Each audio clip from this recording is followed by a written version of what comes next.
What's going on, guys? Welcome back to Neeks Sports Podcast, episode 90. I'm here with Kyle on this Tuesday evening, just gone 7 o'clock. Kyle, how you doing? I'm not too bad, not too bad. What we've got to jump into. Some of it I can be quite happy with, and others a bit disappointed with. Listen, we're not gonna waste any time because it's been a big, a big week of sport.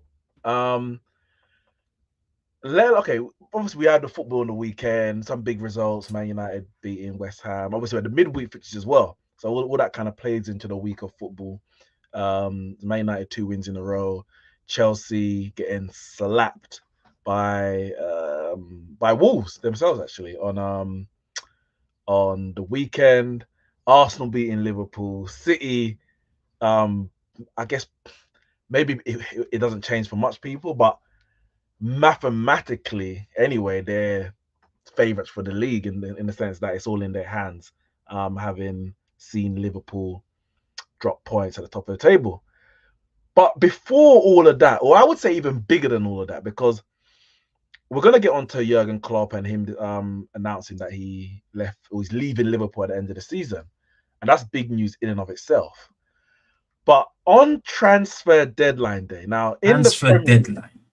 In the Premier League, we didn't really get. Oh yeah, Sammy just said, and West Indies win a game down under in Australia, first time in 27 years. So it's been a big time for sport, big couple weeks. But on transfer deadline day, whilst the Premier League was basically sleeping because nothing really happened this January transfer window. We had a few transfers here, a few transfers there, nothing really to shout about. We got the big news, and this is up there with the biggest transfers in transfer history. And I ain't talking football. I'm talking a man I call the greatest of all time, that many acknowledge as one of the greatest, top two of all time. Definitely the greatest driver on the track right now. Lewis Hamilton it was announced that he's leaving Mercedes at the end of the coming season and joining Ferrari for the start of 2025. Listen, that is like, if you don't watch F1, I don't know what that means to you. But if you watch F1, that is huge news, like massive news. Carl, I'm gonna go straight to you, listen, because you know what? Yeah, actually, before I go to you, let me go off of it because I think it's one of those news stories that you actually have to kind of double take because you're like, wait, what? Hamilton's joining, but he's been at Mercedes for we're talking about like 10 years, maybe 10 years they've been at Mercedes, and he's leaving. He ain't retiring. He's leaving to join Ferrari, one of the rivals. Like it's a news story that you have to double take and triple take, and then you actually come to the conclusion, damn, this guy is actually leaving the team that he's won 6/7 championships at. He's put his name and Mercedes' name in the when we're talking about the greatest drivers, greatest constructors, it's his run being there during that period that Mercedes have I wasn't made their name because obviously we know the big name regardless. But in terms of this is their era, Ferrari had their era, Mercedes had their era. Maybe Red Bull. Red Bull had a little era with Vettel, and maybe they're gonna have another 4 year period now with Verstappen. But we're talking 8 years, 8 constructors in a row, just like that. And he just said, "Yeah, time's up. I'm done. I'm finished. I'm going. I'm moving in the middle of my contract." And you're like, "Damn." And then the fact that you're joining Ferrari, who, as I said, is a competitor, known as the greatest like constructors, the biggest name within Formula One history, where I would say the previous GOAT made his name and made all the noise as he was winning title after title in Michael Schumacher, and Hamilton's going over there to, I guess, sit in such a famous seat. I said I had to triple take it because I was like, this is crazy. I know you wanted to go there, but this is crazy. And I don't know, as much as I've accepted this happening, I don't know how much I'm gonna really understand the gravitas of this until I see that man in a red suit and a red car. Kyle, what were your thoughts when you heard this news? Well, before I tell you what my thoughts were, I just want to put it into perspective. For those that don't understand the gravity of this transfer, this is like Cristiano Ronaldo leaves Man United to join Real Madrid. This kind of level. We're talking greatness joining basically greatness. Like every football player, well, maybe not every football player, but most football players grow up saying, one day the ultimate goal is to play for Real Madrid. Mbappe has said it. Many football players have said it. Cristiano Ronaldo has said it. You know, they all say, girl, I want to play for Real Madrid. Every Formula One driver, every little boy in a go-kart who one day aspires to be a Formula One driver says, one day I want to drive for Ferrari. I want to make it to Ferrari. Ferrari are the Real Madrids of motorsport. Yep. That is what it is. Literally. Ferrari are the Real Madrid of motorsport. So when the news broke and I heard it, I had to stop what I was doing. I heard it in the middle of the working day. I checked all my sources. I see the news breaking on transfer deadline day. I said, I don't know if the internet is trolling me. I don't know what's going on because Hamilton's been there for 10 seasons. 2024 season will make it his 11th season. They're a family. He just signed a contract extension because he was due to drive this season and next season at Mercedes. So he just signed a contract extension. And I'm thinking, he just put pen to paper. What this can't be this can't be happening. And then slowly but surely, I see Ferrari say something. I see Mercedes say something. I see Toto speak out. I'm saying, it's happening. I said, it's basically done and dusted. I said, done and dusted. I said, what's going on? I said, the greatest team are gonna have the two greatest drivers of all time drive under their wing. God damn! Oh my days! Oh my lord! Whew, there is good times coming. I'm telling you. I sat there and this is what I said. I said to some people that I was with at the time. I said, you know what? That should have been the true picture in today's thumbnail, not him in his Mercedes outfit. I don't know what that fake news is. But I said, you know what? All that is happening right now has just put a blanket over this upcoming season. What's the point of the season? Max Verstappen's gonna win. This season, like, it's like this season becomes like a little placeholder. All right, the real business begins. Yeah, man. It's like because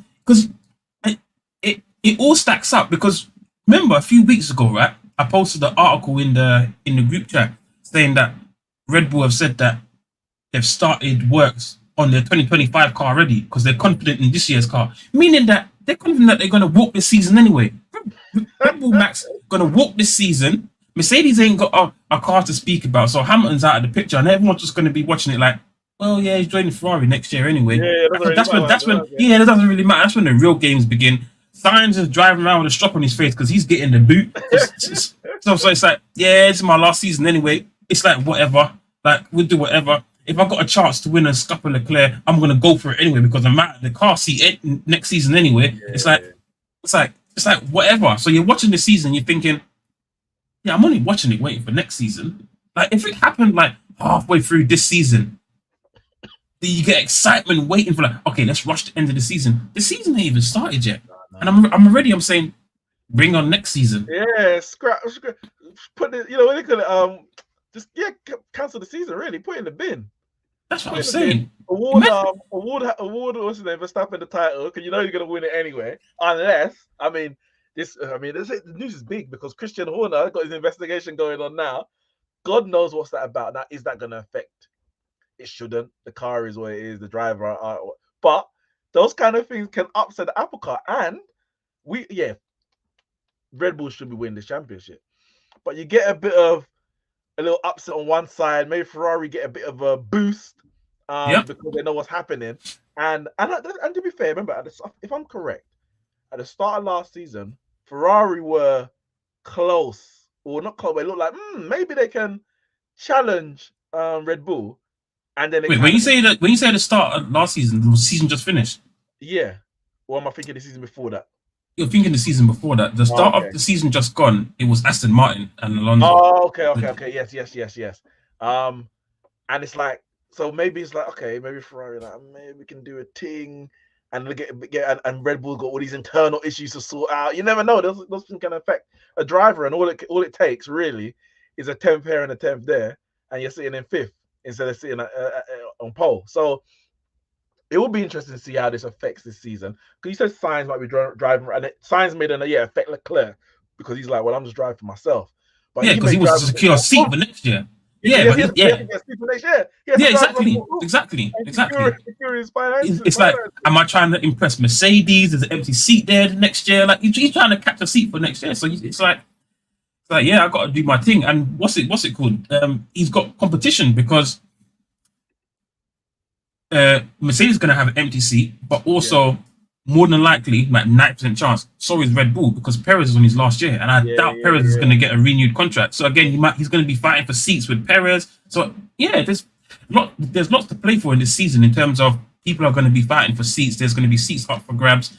But what's going to be, I think, what's going to be really interesting is now that we know Hamilton is joining. Now I don't know how like ins and out of like a F1 transfer like this because I've known transfers to happen kind of either in season or basically they do the transfer and they start the season ready to go. It's not like announced in advance. Whereas like in football, if you're going to sign a player, you kind of know, okay, sign a striker, get a couple midfielders or holding midfielders to support the player, build a team around them.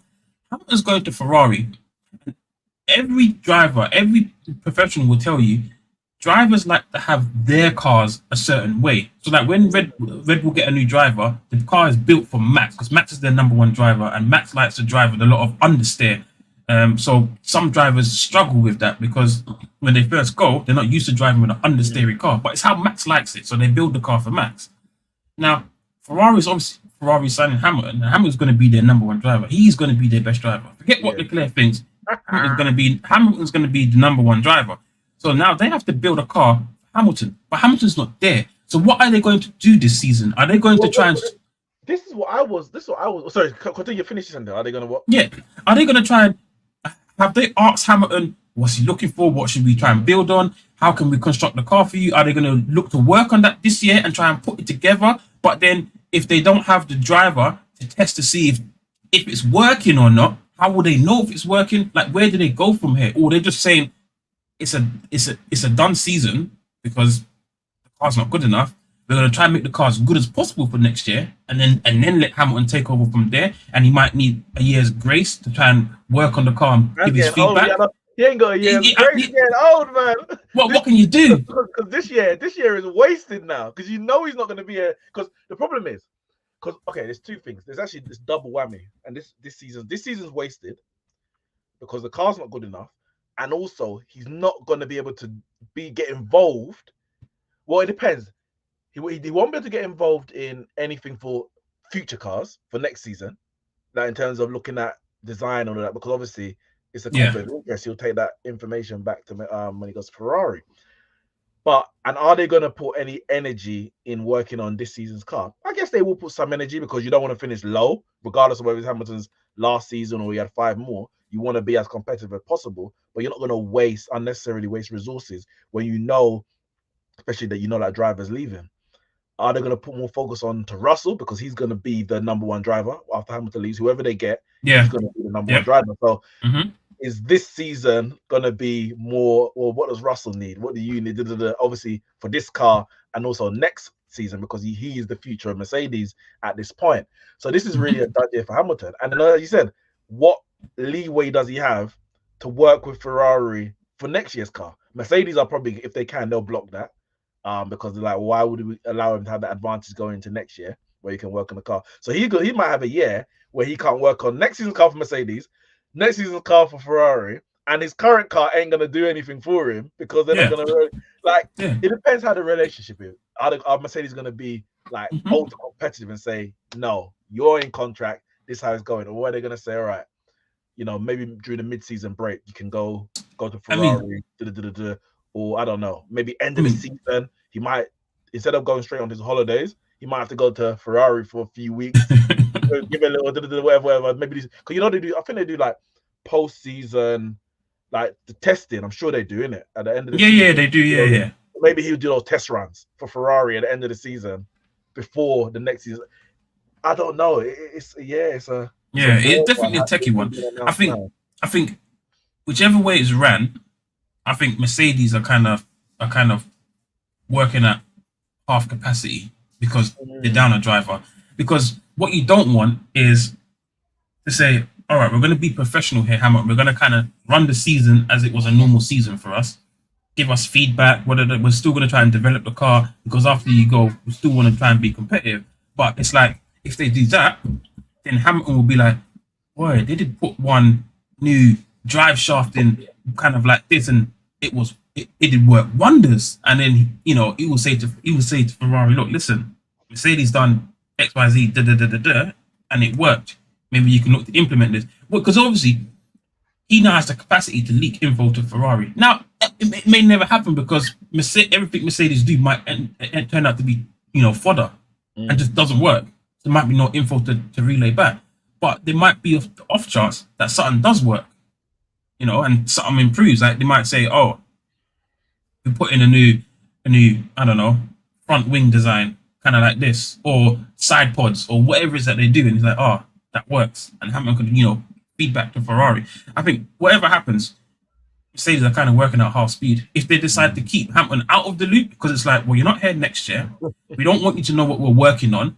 Well, I'm going to keep that secret because you're basically leaving us. And we're just going to solely rely on Russell. And Russell might not have as much experience as Hamilton. And they're going to listen to what Russell has to say because, like you said, more than likely he's going to be the number one driver going forward after Hamilton leaves. I don't know. It looks like it could be like end of days for a few years for Mercedes, you know. They could, you know, slow down a bit. Yeah, no, I heard that. Looking good for them. I heard that. I mean, when there's a regulation change, however, we never know what car sometimes. Yeah, for sure. Like when Mercedes went on their run, it was out of the blue, kind of, in the sense of it was all Red Bull. It changed, and then 8 years straight it was Mercedes. Like sometimes we see how that regulation goes, and who comes out, who benefits from it most. The comment here from Skills says Norris to Ferrari, he's better than Leclerc. Now, obviously, we know that's not going to happen, so I'm not going to go into that. But some people are speculating about who's going to be the next Mercedes driver. Is there any chance Mercedes might try and prize Norris out of his contract to get all British drivers at Mercedes, or not? There is a possibility. I did hear that they are looking at, you know, lots of avenues, and Lando Norris is a driver that they're looking at. I think they were looking at him and George Russell as well. Obviously, they opted for Russell. Hamilton wanted Norris at the time. I think we all knew that Hamilton wanted Norris, and Hamilton's always praised Norris for being a good driver. Yeah, I think that's just because Norris just shows too much respect on the track. So you know that if you get into a scrap with Norris, you're gonna kind of come out safe because Norris shows a lot of respect. So Hamilton praises that, like, yeah, you know, cheers for that, Norris. And I guess that's why he wanted Norris, maybe because he didn't want like the competitiveness that maybe Russell might have brought to the team. But yeah, obviously, no, he's not going Ferrari. There is a number of options. There's also a cheaper option in the sense that buying out the contract of Piastri, Norris's teammate, who had a very good debut season. Had a very good debut season at McLaren, and you know, at many times matched Lando Norris, if not even beat him on track. So, and he's very young. He has shown a lot of promise and a lot of talent. I think currently it would probably be easier for them to get Piastri than is Norris, because even though Mercedes is a bigger team than McLaren, I think just over the last 2-3 seasons, Mercedes have regressed and haven't really pushed forwards, whereas Yeah, McLaren have they don't have the McLaren have pull. gotten Like, better. why would Norris saying it's a sideways move at this point? Yeah, Like, yeah, exactly. it So, might so be yeah, slightly down, exactly. but it's not going to make you a title challenger by the end. Yeah, You might as well stay where you are. yeah, and Around you. before the pulling power might have been I'm driving alongside Hamilton. If Hamilton's Yeah, there, they've got to make a car for Hamilton that's good enough to win. Now that yeah. Hamilton's not there, it's kind of like I'm joining George Russell at It's Mercedes. like At me and him are Mercedes, and the problem with yeah, that, exactly. the Yeah, problem with that is like exactly. then you're gonna be like, well, I should be the number one driver. He's like, well, I've been here longer. I should be the Yeah, number one driver. exactly. And I Yeah, really it's just like agree. None of you are really. Both of you are like number two drivers in reality. yeah, exactly. It's like a sideways move. Whereas at McLaren, he's number one driver. He can stay number one driver. McLaren are on the up, and it's 50-50 chance who's going to be the better team.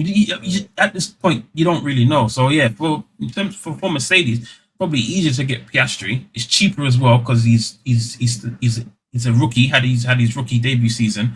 He's on cheaper wages, so it's cheaper to buy out his contract. And obviously, there would be the options of Carlos Sainz, who'd be on a free, and obviously Sergio Perez, if Red Bull decide to not renew his contract as well. So there will be those options available to them as well. But I think Mercedes won't want no hand-me-downs. They definitely won't want Sergio Perez after they were like, No, we went. yeah, Oh, they definitely after won't want Abu Dhabi Sergio. 21. Yeah, they definitely won't want Sergio Perez. They definitely want Sergio Perez. Not after what went down between Red Bull and Mercedes. So I don't think that's on the table. But Carlos Sainz is on the table. I think Piastri and Lando Norris, but probably Lando Norris is probably last pick out of all of them, if I'm honest. Ike says Team Hamilton at my favorite car make Ferrari. It's interesting because I was thinking, obviously, I know that you and Ramsey, you're big Ferrari fans, and you don't make no qualms about that. And I know for me, I'm a Lewis Hamilton fan, but obviously, I've been watching Formula One longer than Lewis Hamilton's been driving in Formula One. And I'm trying to think. I was thinking, did I used to support Ferrari and then Lewis Hamilton came around? And then I remember, I said, you know what? I know it. When it comes to Formula One, I support drivers. Full stop. I never like. I don't support the car, the manufacturer, the constructor. When Schumacher was doing his thing, I liked Schumacher, and he happened to be driving for Ferrari, so I liked Ferrari. But then, not too long after, I started liking Alonso.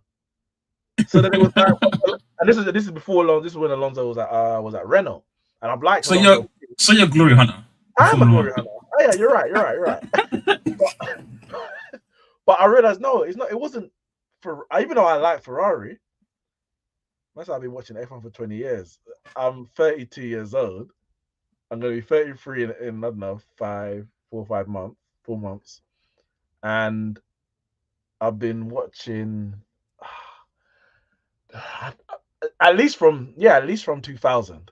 At least from 2000. So we're talking 24 years. I can't remember exactly. But yeah, I'm like, I liked Ferrari. I like the color red, Man United, all that kind of stuff.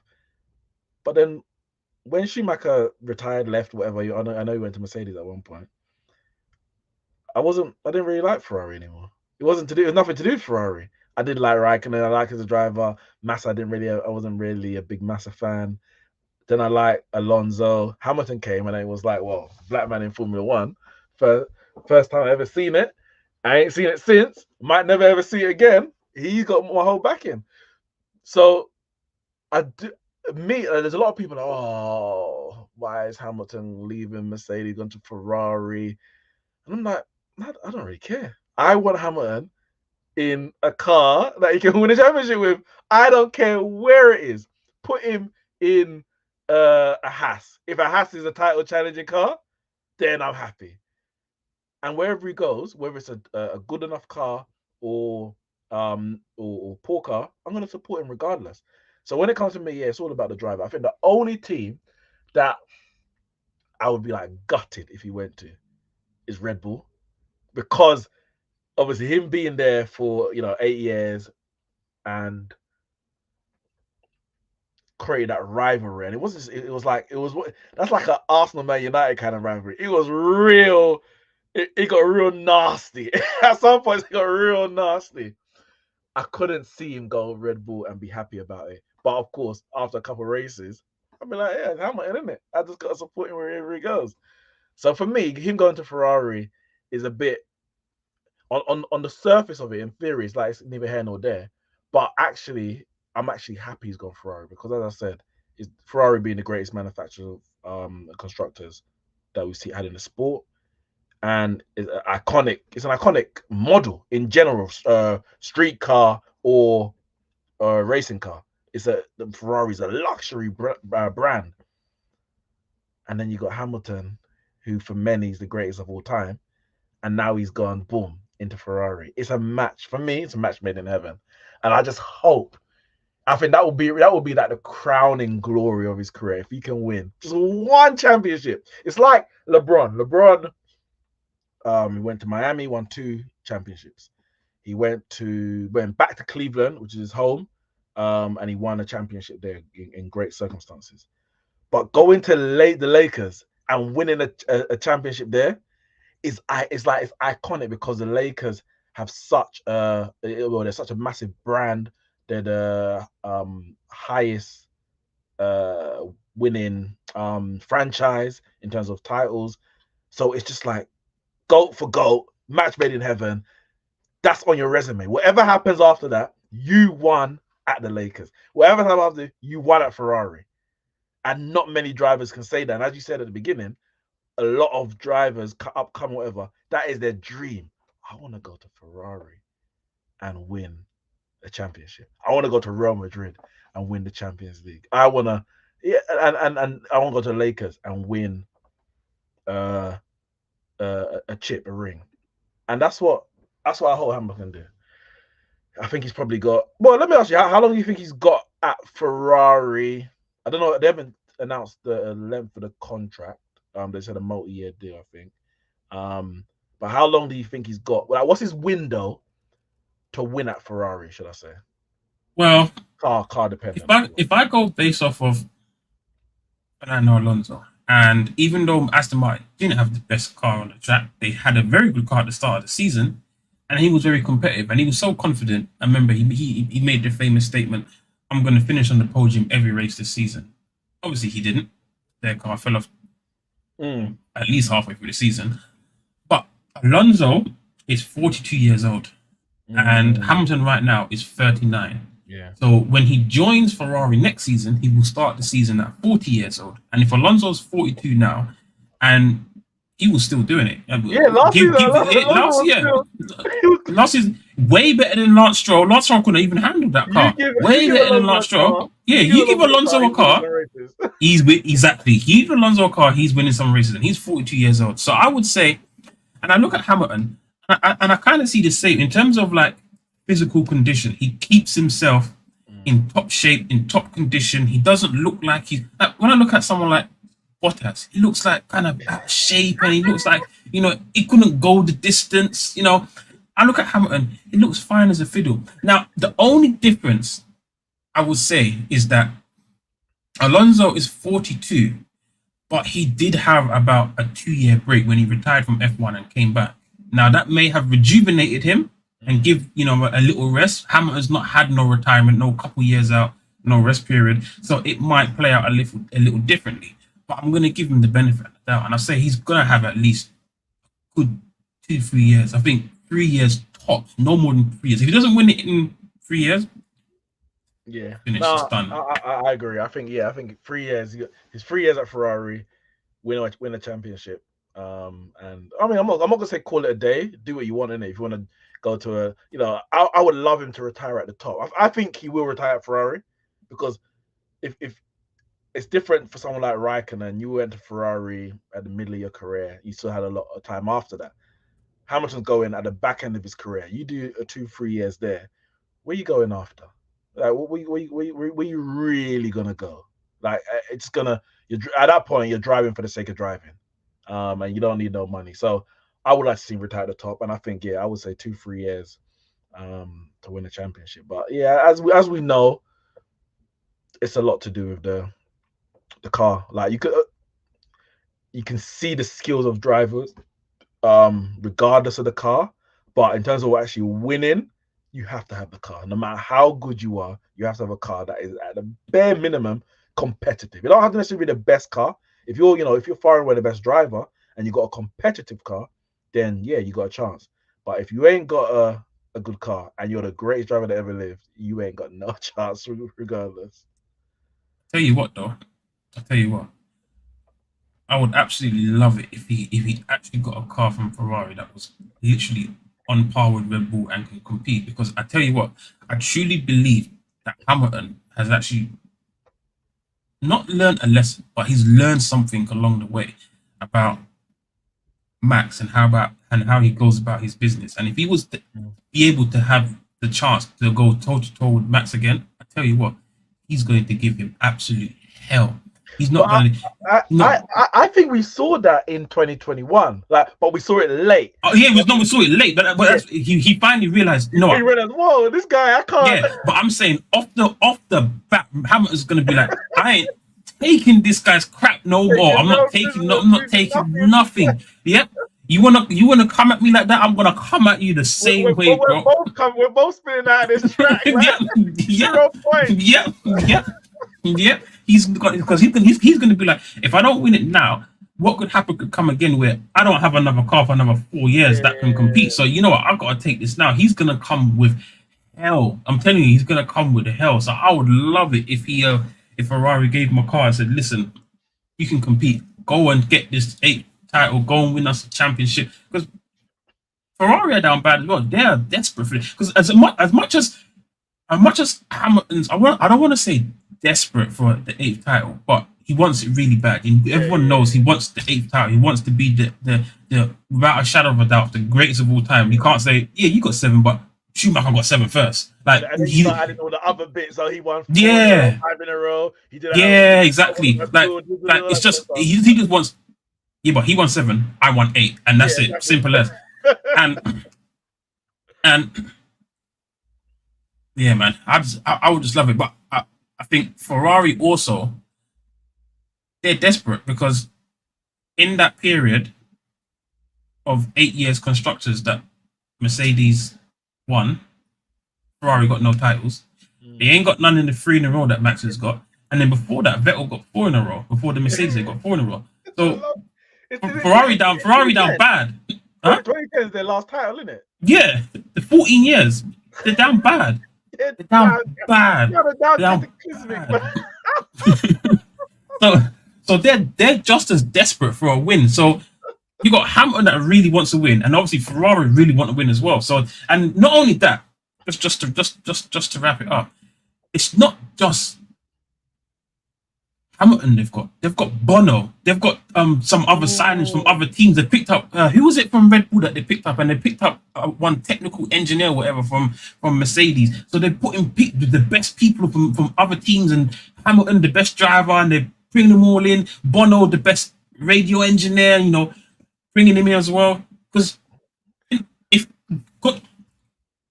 granted, if Ferrari ever gave Hamilton a car and he could compete, I could not have anyone else on that radio apart from Bono, so I can hear it's hammer time. It wouldn't be right.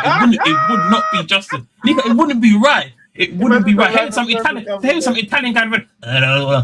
Hamilton, put your foot down now. No. I'm here to hear Bono. It's hammer time, Lewis. That's all anyone wants to hear. I was just looking at the driver championships. Actually, it's 2007. That's when Raikkonen won it. So 2008 would have been Hamilton. 2009 was, remember, Braun GP, isn't it? Oh Lord. Well, fast.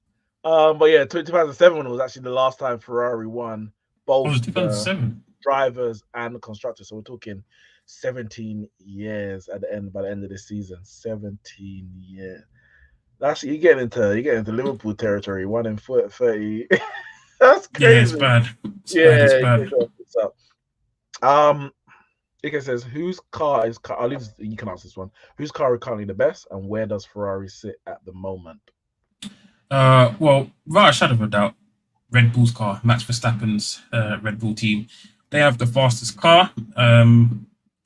it's not even like close. It's by quite some distance. Well, how the season ended anyway. I mean, every season it starts differently. Like take last season for example, no one expected Aston Martin to start so strongly. They had a very good car at the start of the season, because obviously Formula One's a little different to most sports where teams can work on their cars at different points of the season. So a team may scrap the current season and say we're going to work on next season's car from early, and then so next season they start really strong. So we'll get a true picture in 2 weeks' time. Testing starts in Bahrain. We'll get a true picture to see where all the teams are at.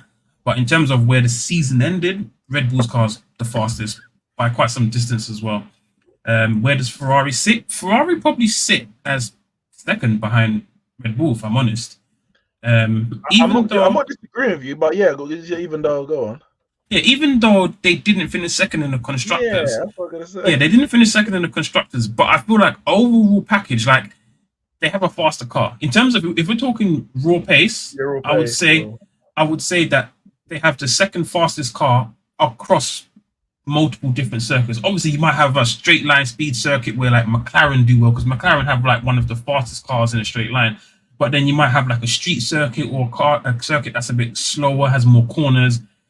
Ferrari have a very good, well-rounded car, and it's very good at cornering. They have a car that's got good cornering speed. So circuits like Monaco, for example, and other street circuits, they do very well at.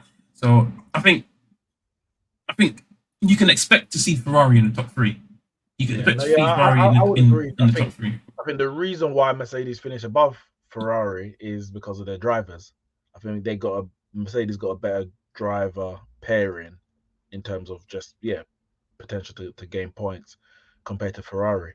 Leclerc, I would say, he's better than Russell, but by comparison, Hamilton is clear of Carlos Sainz. And if you want to do the other way, Hamilton's clear of Leclerc, and I would say between Russell and Sainz is fairly close. So if you put them two together, I think Ferrari. If you just say, would Hamilton do better in a Ferrari or a Mercedes? He does better in a Ferrari, but Ferrari will struggle to do better than Mercedes if Hamilton stays at Mercedes. So that's kind of Hamilton becomes the balancer, the leveler in where those two teams are going to finish. All right. So that was the breaking news on deadline day. But a few days before that, we got some news that rocked, and I say rocked, the footballing world. So I was at work. I was in a quarterly briefing. So most of the office was there, and a little technical issue went on with the laptop. Someone was in a presentation. So I thought, let me just check my phone. And it was funny when I checked it because I was like the first person to get the notification out of like all the groups I'm in, and so I kind of shared the news, and people just didn't believe it. Like, what are you talking about? I didn't share like a link. I typed in the words. People were like, no, must be fake. Can't be real. Boy, 26th of January, at probably about maybe just before midday, Jurgen Klopp announces that he is to step down from Liverpool at the end of the season. I'll read the report from Liverpool.com. Jurgen Klopp has announced his decision to step down as Liverpool manager at the end of the current season, having informed the club's ownership of his wish to leave his position when the 2023-24 campaign comes to a close. And it goes on after guiding the Reds to another Wembley final on Wednesday. The 56-year-old will continue to oversee the team's remaining fixtures before bringing the curtain down on a glorious 8.5-year managerial reign at Anfield, which has seen him win 6 major trophies. Assistant managers will also leave, as well as the elite development coach, and his assistant manager Pep Linders will go on to pursue his own career management. And of course, it goes on and on and on and on because Klopp is a great manager, one of Liverpool's greatest, if not the greatest. We've got 2 comments here, which probably best reflects the mood among football fans, aka Liverpool fans, with crying emojis and sad faces. Big grown man with wife and kids, bawling, says that he'll never trust again. And then we've got the Man City fan who's basking in the glory of grown men having their heart broken live on air. Listen, this news rock. When I say rock the footballing world, I ain't gonna lie. I'm not gonna pull no, but I'm happy Jurgen Klopp is gone. I'm not here to do the whole PC thing. Oh well, what a great manager. Yeah, he's a great manager. We can get into all of that. We will get into all of that. Ain't no problem. I ain't got no problem saying it. Like these days, yeah, Thierry Henry, great footballer. I ain't got no problem saying it. When it was peak time, Van Nistelrooy over Henry all day, every day, and no one could tell me different. So in the heat of battle, yeah, Jurgen Klopp. I'm so happy he's gone. I hope Liverpool go back into the mire that they came from when he dragged them out in October 2015. But on top of that, I'm actually like, you know what? This is actually a big loss for the Premier League. Like, I ain't gonna say how does the Premier League recover. It's not bloody Fergie and Wenger. It's Jurgen Klopp, one trophy, as Lampard reminded us, one trophy in 30 years. You're giving it the effing big one. Like, come on, relax. But as it stands, we're talking about the two top three managers of right now in the world: Pep, Klopp, and obviously Ancelotti. But Klopp is top three managers in the world right now. And now we ain't gonna have that in the Premier League, which means that we got one and a bunch of crap.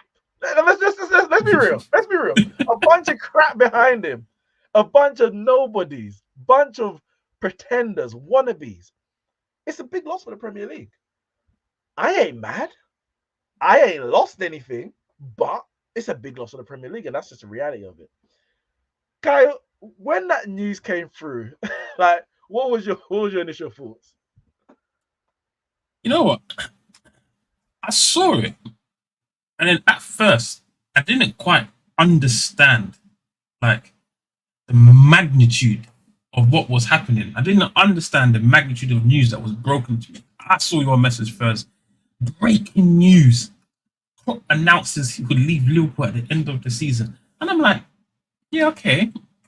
Okay, Klopp's going. But then, moments after, the interview was posted. And I had to take an early lunch break, probably like an hour and a half like earlier than I normally would have, to go and watch the interview in my lunch break because I had to see it immediately because I was at work. And I boot up the interview and I hear him talking. And as he's talking, and he didn't break down, but you could hear the lumps in his throat. You could hear the lumps in his throat. And then it dawned on me and I realized, damn, this is massive. And I was like, this is going to hurt not only the Premier League, but this is going to hurt Liverpool. Because I'll be honest, I don't know if Liverpool will recover from this. Hopefully not, Kyle. I'll be honest, because I tell you what happens. I don't know, we'll get into it afterwards. But Salah gets tapped up by the Saudi league. Salah goes on big wages because Klopp ain't there. He ain't got no allegiance to Liverpool no more because Klopp's gone. I can't be bothered to stay here no more. Then once Salah goes, you get the others that rode with him leave. Your Van Dijks, Alisson might dip. Trent's gonna consider. And then all the new guys that have kind of just signed, they'll stay. Your Darwin Núñez and your Cody Gakpo's and and whatnot. But yeah, this is gonna shake Liverpool to the core. It's gonna shake them to the core. And the only thing that it could do in the immediate is kind of rile them up right now to go on and win something like major. For Klopp as he leaves. Yeah, that might all be what they win, to be honest with you. It's looking that way. Nah, to be fair, they'll probably win the Europa League. You said Europa League. Yeah. Yeah, but no, it stunned me. To be fair, I still don't even know what to really think about it. But I tell you what, I kind of feel bad in the sense that he's been worn down, and Liverpool fans have just just been left in the dark. They don't know what to think. They don't know how to feel. They're all over the place. You got my dad telling me there's another reason behind it. There's no another reason behind it. Man's finished. He's tired. He's had enough. He just wants All to go. conspiracy theories coming out. All the conspiracy. I'm telling you, Nika, they are rattled. They're absolutely rattled. They're shaken to the core. They don't know what to think. They don't know what to think, man. I message in the Neeks Sports chat, innit? I said, Bianca, it would be great to you to come and get your news. What did she say? She goes, it hasn't even sunk in yet. I feel sick. We're talking, we're 2 weeks later. She goes, it ain't even sunk in. You lot got a season to think about. And you're talking about it ain't sunk in. Get out. Stop wallowing in self-pity and focus on the season. That what does Spain say? This now is not the time to panic. That comes later. Enjoy Trust. the last 4 months you Trust. got. Panic Listen to your manager. What did he say? Go on and let's cherish the season. Don't make this about me. Oh, I dropped my camera. He said, don't make this about me. So don't worry about him leaving. You can worry about that at the end of the season. Think about it later. Don't worry about it, man. But they're rocked. They're rocked. Confused.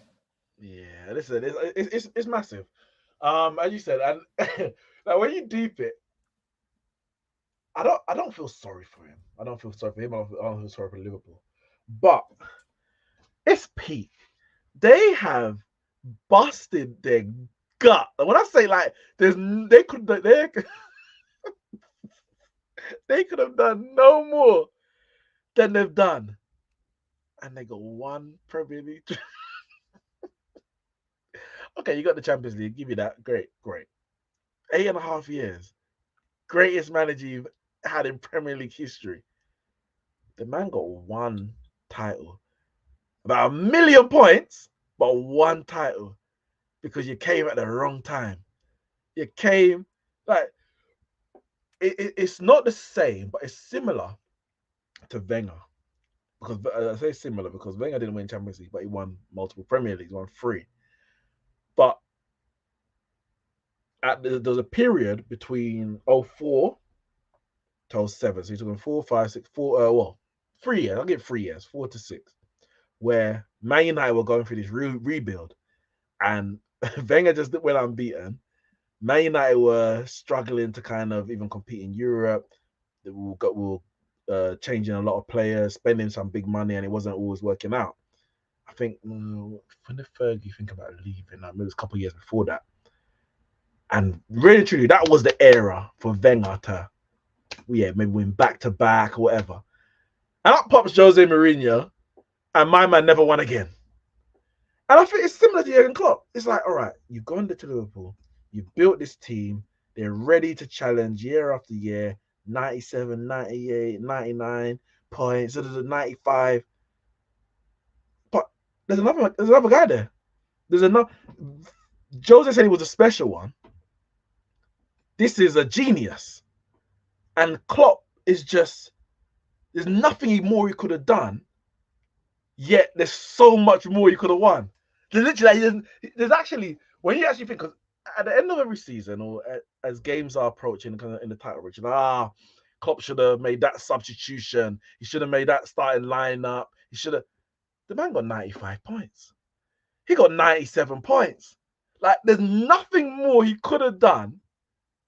Yet he's walking away after 8.5 years with one Premier League title. Now, granted, could win it this year. We'll see what happens. But if this is another season that they're top after 23 games, 50-odd points, and you don't win it, I mean, that is that. Yes, I can't say it's unlucky, like, because there's nothing more you could do. I got 97 points, so listen, I don't feel sorry for Liverpool one iota. I don't want them to win anything. Pochettino, come on, in that Carabao Cup final. Lille, Copenhagen, whoever's in that Europa League, I'm rooting for you. You're clutching a bit there, mate. Huh? You're clutching a bit there. Of course I am. Of course I am. But for Klopp, yeah, man, like as Ten Hag said, all eras come to an end. Just not us ending it. Where does he? Oh, let me go through some of the comments. Ike says that Europa quad open top parade gonna hit like crack in the 80s. We're not doing this Europa quad. We're not doing this. If it ain't got the Champions League and the Premier League in it, it ain't even worth talking about. Like, it's not a treble, it's not a double, it's not a quad, it's barely a single. It's barely a single. I'll give you one. If you win 3, I'll give you one. I'll say, all right, you can have the Europa League, European trophy. But you can't be calling it quad. Mate, he's talking about Premier League, FA Cup, Carabao Cup, and Europa League. Oh yeah.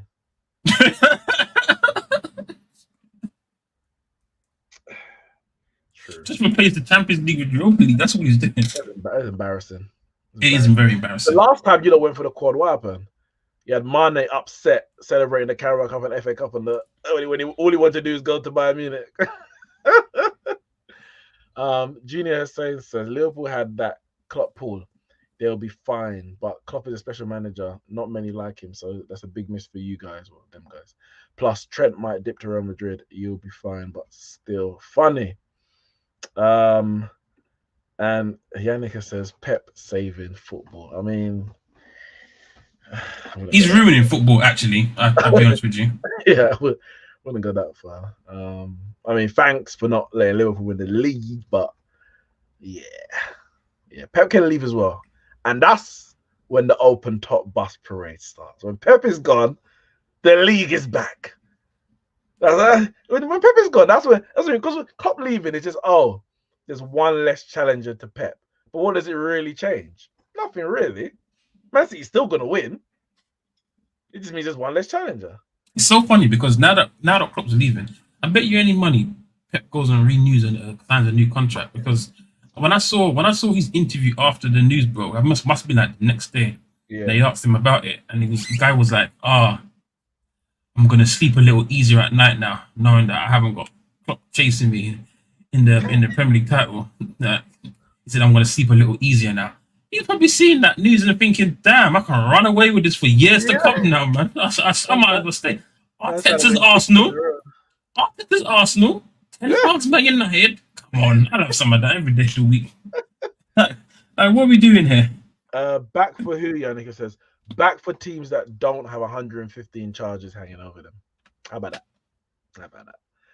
But yeah, Klopp. Okay, let me ask you, where does Klopp rank in the greatest Premier League manager of all time? When I say Premier League, I don't necessarily mean what they've done in the Premier League alone, but what they've done during their time in the Premier League.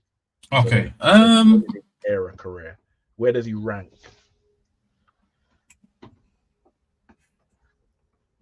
I would say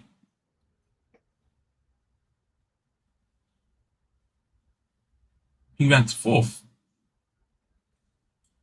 He ranked 4th. So I've got Alex Ferguson as the greatest manager, and Pep as 2nd, and then I have got it's really close, but Jose as 3rd, and then Klopp as 4th. I put Wenger 5th. So you say wait. So when you say it's close between what?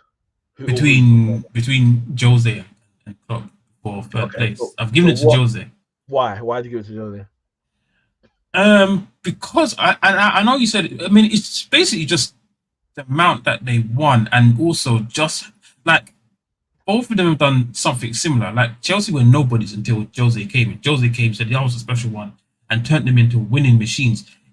And some even say that Chelsea team is one of the greatest Premier League side of all time. Raz actually says that he thinks that's the greatest Premier League team of all time. He actually thinks it's the best Premier League team. Is it? Raz. Oh. Yeah, I mean, I know, but a lot of people say it's up there. they lost one game all season and conceded very few goals. And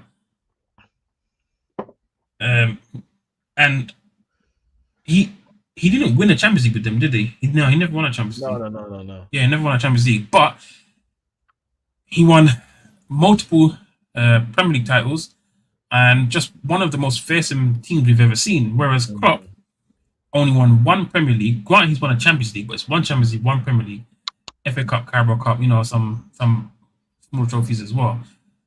But also he's kept his team consistent for the 8 years he's been there. But I think the reason why I've given it to, I mean, they've both done the same thing, but I think that was when Jose came back the second time, where it's like Klopp had a bad season, didn't qualify for Champions League. They've had some real downers. Whereas if you look at like someone like Pep's not really had a down season. Like, yeah, his first season when he joined, they scraped top 4. Wasn't a great season, but he's fixing up a team, isn't it? It's his first year, he's fixing up a bad team, and then from there on, second season on, he's won the league, and they've never looked back. They've never looked back since, and they've not had a bad season. Like you'd say, oh, that's been a really poor season for Man City. Not made Champions League, none of that. And same with like Fergie. Yeah, they weren't at their ultimate best every year, but you wouldn't look at it and say, oh, that was a really bad season for Man United. Like even the 20 years that the man was there, like no Champions League football.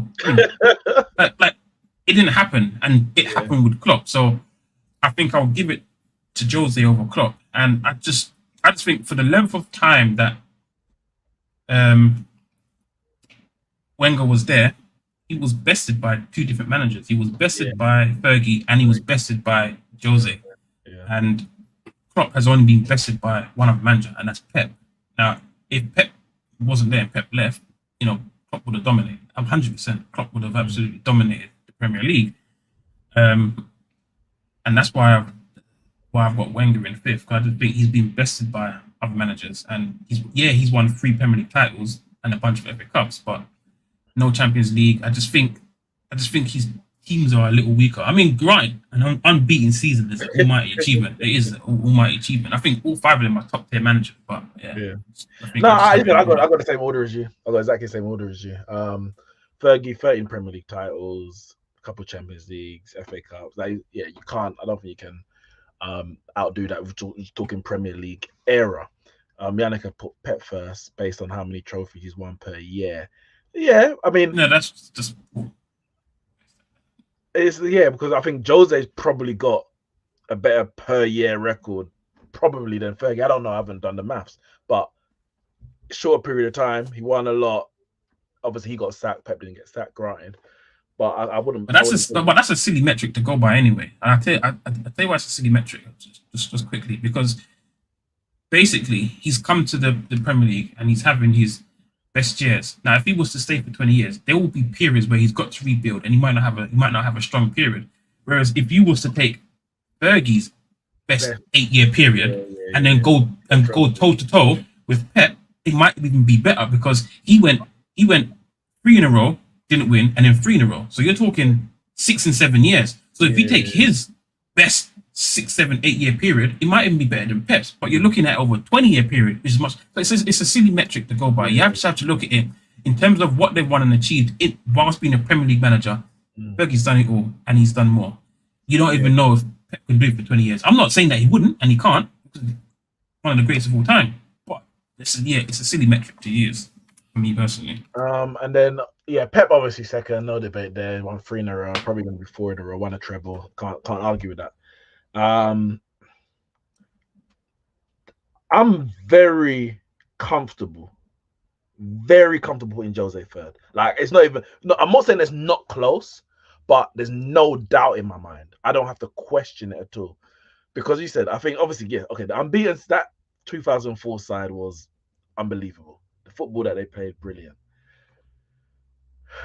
But that unbeaten side was beaten by Jose's first season. Like that was the same side. Granted, it wasn't in the beaten season, but they went from 38 games. I think maybe it was a couple from the season before, maybe one or so from the season before.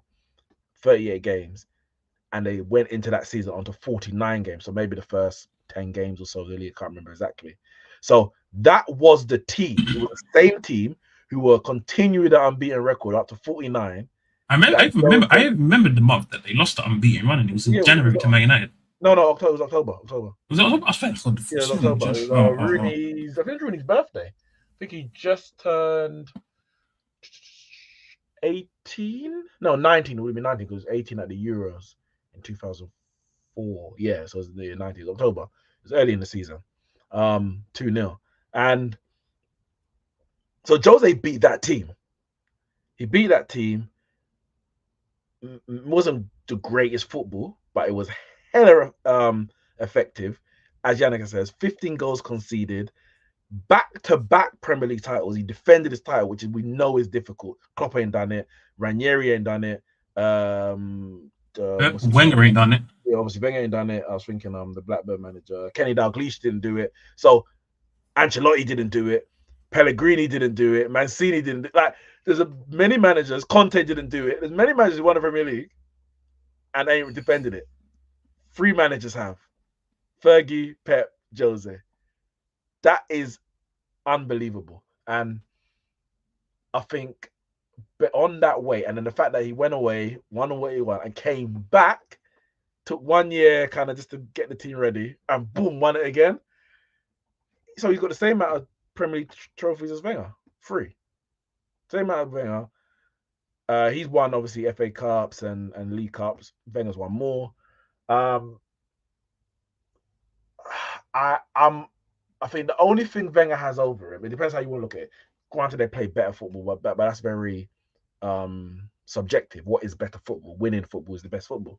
But it's the influence he's had in the game. But I would argue, people would say, yeah, he brought in, the new diets and this and that, and the way that they started playing, and it was kind of revolutionary. But Jose was a bit revolutionary for the Premier League. I'm not saying he invented this type of football, but before Jose came, we were playing 4-4-2. Like, everyone in the league was playing 4-4-2. Man United, we got to Arsenal, 4-4-2. Yeah, maybe one striker behind the other, a Bergkamp behind Henry, or York behind Cole, or sometimes it was what's his name? Paul Scholes behind Van Nistelrooy. But it was 4-4-2 effectively. Jose came and said 4-3-3, pack the midfield, none shall pass.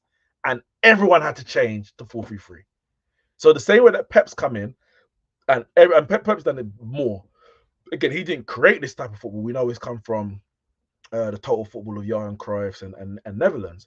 But everyone in football, from grassroots to senior, is passing out from the back because of Pep and what he done from Barcelona to today. Jose, in a smaller sample, because it's more the Premier League, he made everyone go and play 4-3-3. When we do all our team of the seasons and this and that, we all like, what should we do? Oh, 4-3-3. 4-3-3. The Premier League was 4-4-2 for 20 years. No, that's not right. When did it start? It started no, he joined 2004. So 12 years. 12 years, Premier League was 4-4-2. And of course, English football before that was 4-4-2. Jose came, and after one season, everyone had to play 4-3-3. To this day, everyone's playing. And obviously, Pep's now doing the inverted fullbacks, and Arteta's doing it. So it's changing again. But for the next 10 years, or 20 years even, from about 2003 to this day, 95%, 98% of the league are playing 4-3-3 because Jose said you get extra man in midfield, you can control the game. And I trust, basically, you got to work harder because I trust my striker to lead the line, and I need that one midfielder to do both jobs. I need him to get up and support the striker like a normal striker in a 4-4-2 would, and I need to get back and in midfield and control the game like a midfielder in 4-4-2 would. So he revolutionized it in a different way to Wenger did, and had the instant impact also that Wenger had as well in a different way. So for me, I'm gonna put Jose. I think both of them did, but he underachieved in Champions League with the teams that he had. He got to Champions League semi-final 05, lost to Benitez, Liverpool. 06, lost to Barca, fair enough. 07, 07. Did they lose? Did this Man United? Oh, it was AC Milan. We lost to AC Milan. They might have lost them. Well, no, I think it was Liverpool again. I think it was Liverpool again in Benitez, 2007, and AC Milan beat them in the final. And he was better than Liverpool throughout that whole period. But Benitez tactically got the better of him. So both of them underachieved in the Champions League. I would say Wenger probably more so in the fact that, well, I say more so he reached the final. Jose didn't actually reach the final with Chelsea. He actually did it. So it's a tough Hey, one there. Jose But wasn't the manager when John Terry blazed over the crossbar from the no, that penalty. was he got sacked at the start of that season, and Oh yeah, yeah, yeah, Avram yeah. Grant got there. But I'm very comfortable putting Jose third. The tough one for me is actually Klopp Wenger. That's the real top one for me. Tough one because for everything I've already said about Wenger in terms of how he revolutionized sport in the Premier League anyway. Um, Unbeaten season, didn't go back to back, but neither did Klopp. But it's the European record and the lack of just success in Europe, and not just lack of success in Europe. It's the I would say embarrassing failures. It's not that he was losing 4-0 all the time. And granted, later down the line, he was losing 5-1, 10-2, and all that stuff. But even at the peak Wenger, it was embarrassing losses. He lost to Ranieri's Chelsea in 04, the year that Porto won the league. They will get knocked out of the second group stage to Deportivo La Coruña, struggling against Panathinaikos. This was regular. Like, we knew Arsenal Panathinaikos. Yeah, that's going to be a tough game. Deportivo, the man, like Arsenal struggled in Europe, and it didn't make sense, and that was a big stain on his record, and of course how it ended is also another big stain. So that's where the tough one is. Klopp came in, I said he done all he can to win more, couldn't do anything more than he did, but the records are what they are. He won one, but he also won a Champions League, got to two finals. And if we're saying, I mean, Wenger was up against Fergie, so I don't blame him for not winning more Premier Leagues. Klopp's up against Pep. I don't blame him for not winning Premier Leagues. So I guess it's the weight of 3 versus 1, a Champions League versus none. That's the real tough one for me. You know what I'm gonna say? I'm gonna change. I'm gonna put Wenger fourth. But if Klopp wins the Premier League this season, I'll put Klopp fourth. So yeah, as it stands, I'm putting Wenger fourth. I think 3 Premier Leagues, unbeaten season, and obviously all the FA Cups.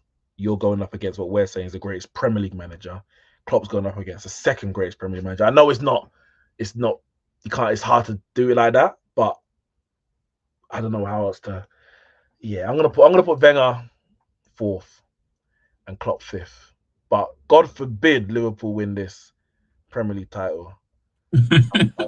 I'll move that. I'll shift that because it's 2 versus 3 in a Champions League.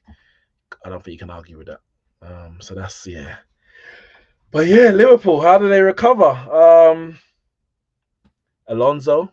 That's the talk. Alonso is the obviously Bayer Leverkusen manager. If I'm correct, I think he's still the only unbeaten manager in Europe in all competitions. Let me just double check the Bundesliga table. Because last time I checked, they were still unbeaten. Yeah, so 16 wins, 4 draws, 2 points clear of Bayern Munich as it stands, and they're unbeaten in all competitions. Skill says Steven Gerrard. Sammy says give it to Stevie G. I would love them to give it to Stevie G with Jamie Carragher as his assistant, but I don't think they're that stupid. I mean, listen, Alonso can come in, Alonso can do a good job, but to follow Klopp, that's gonna be difficult.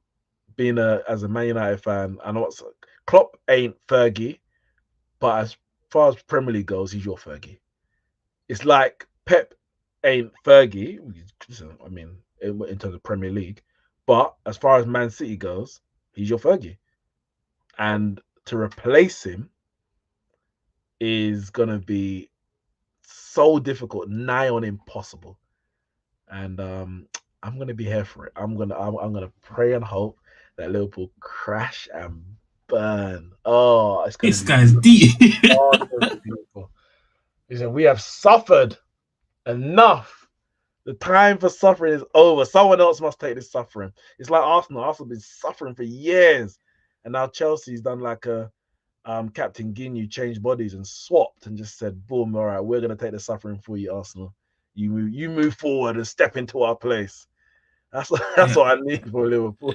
yeah. Them Chelsea boys are down cataclysmic, man. They are down cataclysmic, Kyle. We're gonna get straight into it. We're gonna go straight into it. We have to. I mean, we're talking about Klopp leaving, great manager, how did Liverpool recover? I mean, where do Chelsea even get started, let alone recover? I mean, they are. It's actually embarrassing. Like, you spent £1 billion, a billion King Charles's Great British pounds, and you're sitting in. I have to scroll. I have to accept cookies to see your. I have to accept cookies just to see your team. You're sitting in 11th. You're sitting in 11th. I mean, £1 billion, 1 billion plus. Because I didn't do the whole maths, but it's there or thereabouts. 1 billion plus. That's 9 zeros, you know. I'm just letting you know. That's a lot of zeros. And you ain't even got a striker. You ain't even got. Where you spend the money? Who'd you buy? Modric, Badiashile, Tee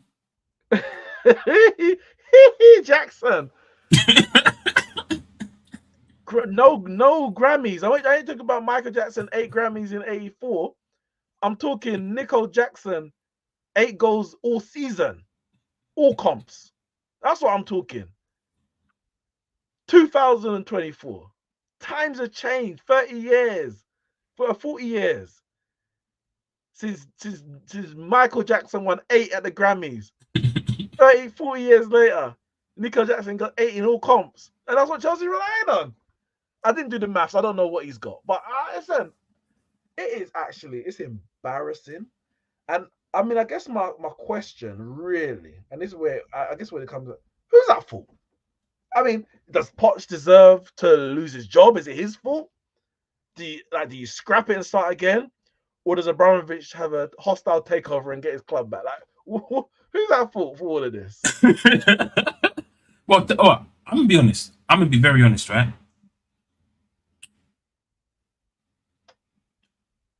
Hard B is at fault here, and that's it. Now he came in, and obviously he had a plan in his head, and obviously he's like, "Oh, I've come in with my American self. I've spotted an exploit, and I'm going to use it." But I don't really know anything about football. I come from America where we play NFL, we play basketball and baseball, but we don't play soccer. I don't really know what I'm doing here, but I'm going to spend my money anyway. And he buys players that he sees other big teams going in for. Oh, Arsenal's in for Modric. Oh, that's some of that. Oh, they're in for Enzo. Liverpool's in for Enzo Fernandez. Oh, I have some of that. Like they're buying players that they see other big teams were in for without doing their due diligence, without doing their research. Like you're buying players because you know what it reminds me of. You remember back in the day when we played Football Manager, and it's like I've got a team and I can compete, and I see you at Man United put in an offer for Tottenham Hotspur's Gareth Bale, and the offer gets accepted, and I'm like, well, I can't let that happen. I know Gareth. I could make great use of Gareth Bale. Does he fit into my team? I mean, I've got Jose Reyes there, so I don't really need him, but I'm gonna buy him because my niece made a bid. Like that's what he's doing. That's basically what he's doing, and it don't make no sense. Faithful manager in real life. Yeah, basically, that's basically what he's doing. So rather than saying I've got $1 billion that I can actually get Chelsea to spend, but let me put a proper recruitment procedure in place so we can actually get the players that we want. We identify a style of football that we want to play. We get a manager in that is going to play this style of football. And then we say to him and his coaching team, give us a list, a well-rounded list. We'll go out and get players for you. And obviously the recruitment team backs these signings. Okay, yeah, because that one will work, that one will work. We'll take that number one on their list there. We go and sign that one.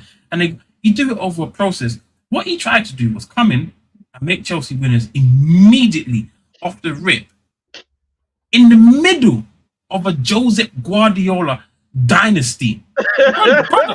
Brother, what are you thinking? What are you thinking? In the middle of a Josep Guardiola dynasty, he thought, oh, let me just drop one bill and it's all good. What did you think was going to happen?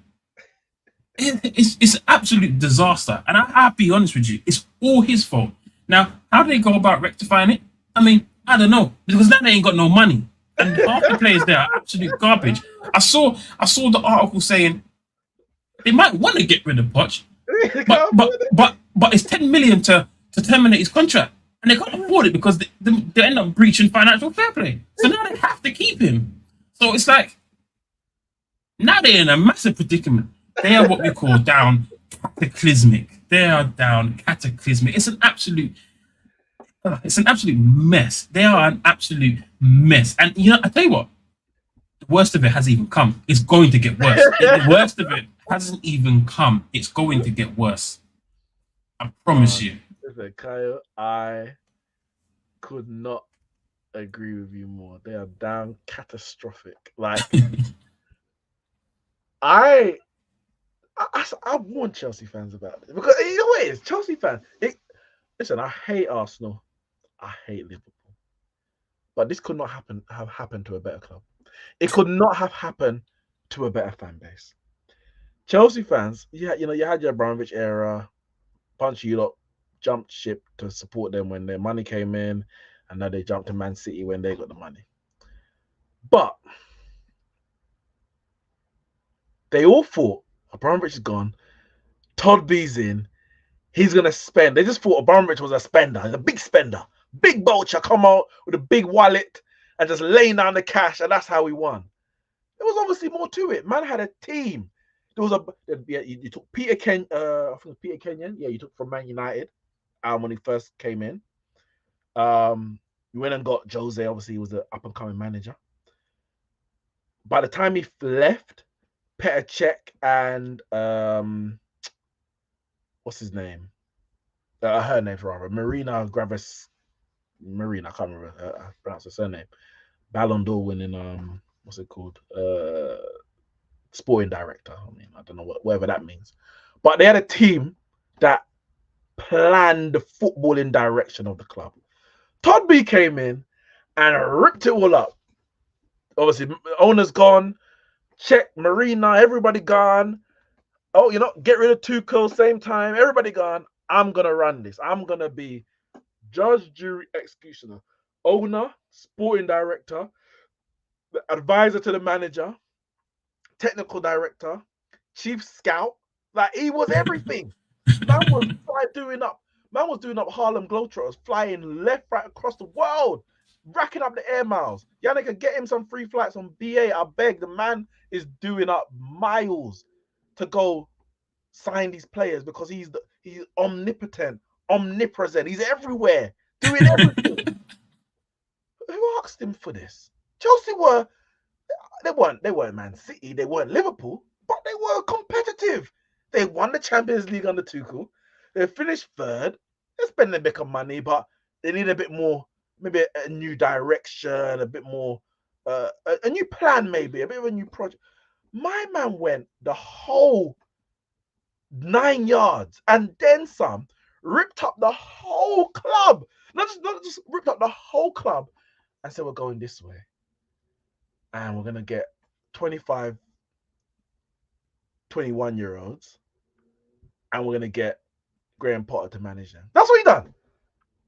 Oh, and they're going to cost $1 billion as well. You know, we're not going to get the cheap youngsters. We're going to get the most expensive youngsters in the world and get the least the least experienced manager, but he's young, to go and manage them. Wasn't it him that brought back Frank Lampard? Well, I'm getting there. And then you realize, then you're like, oh, actually, maybe this ain't working as much as I thought. But I'll spend another 600 million in the summer just in case, try and recover the season. And it didn't work, so we thought, all right, the fans are getting a bit irate, they're getting a bit restless. Let's go bring back the legend. Wait, did you not see how it ended before? Man brought back Frank Lampard. He was worse than when he left. The record the man had in that second stint at Chelsea, I can't even talk about it. It was dreadful. It was a record unbecoming of a man that many revere as the greatest in their Premier League history. I mean, and in between all that, by the way, they had a guy called Bruno. He managed. Oh my God!